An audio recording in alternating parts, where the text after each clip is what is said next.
عزیز طلباء و طالبات السلام علیکم۔ میں محمد اعظم ٹیچر UPS بانڈی آپ کی خدمت میں حاضر ہوں۔ آج ہم پڑھیں گے کشمیر کے دلکش باغات۔ تو یہ سامنے آپ کو جو باغ نظر آ رہا ہے، آپ میں اکثر اس میں گئے ہوں گے، اس کا نام ہے ٹولپ گارڈن۔ تو ایسے ہی باغوں کے متعلق ہم پڑھیں گے۔ قاضی گنڈ 30 مئی 2012۔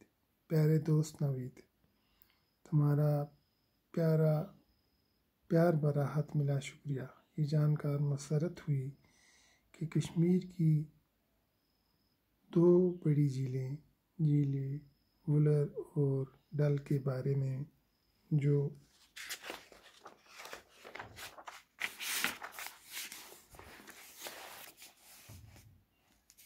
معلومات میں نے تمہیں خط میں لکھ بھیجی تھیں وہ تمہیں پسند آئیں۔ تم یہاں آتے تو ان 2 مشہور جھیلوں کا خود نظارہ کرتے۔ اس بار تم نے کشمیر کے باغات کے بارے میں پوچھا ہے۔ ان باغات کی خوبصورتی بیان سے باہر ہے۔ میں وہ الفاظ کہاں سے لاؤں کہ کشمیر کے حسین و جمیل باغات کی تصویر کھینچ سکوں۔ میں طرح طرح کے پھولوں کے رنگ بتا سکتا ہوں، لیکن ان کی خوشبو تمہیں کیسے سناؤں۔ سبزے کے تختوں کا ذکر کر سکتا ہوں، لیکن ان کی مخملیں فرش پر ننگے پیر چلنے کی فرحت بخش کیفیت کیسے محسوس کرواؤں۔ چناروں کی گھنی چھاؤں کی تصویر کھینچ سکتا ہوں، لیکن اس کی تازگی بخش ٹھنڈک کیسے پہنچاؤں۔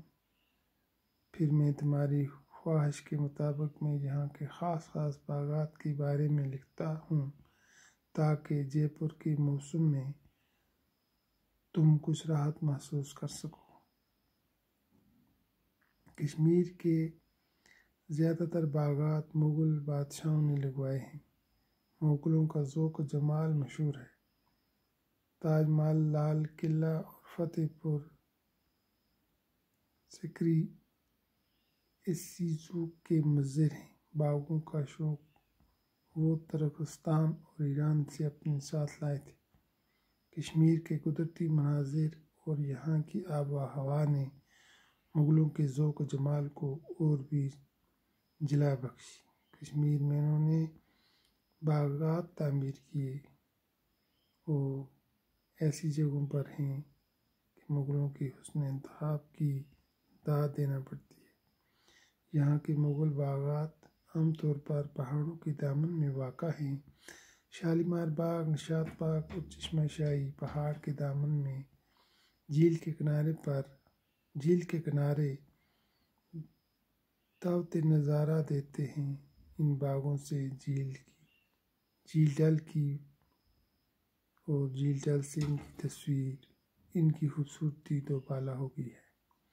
تو بچوں، آج کے لیے بس اتنا ہی، آگے کل شروع کریں گے انشاءاللہ۔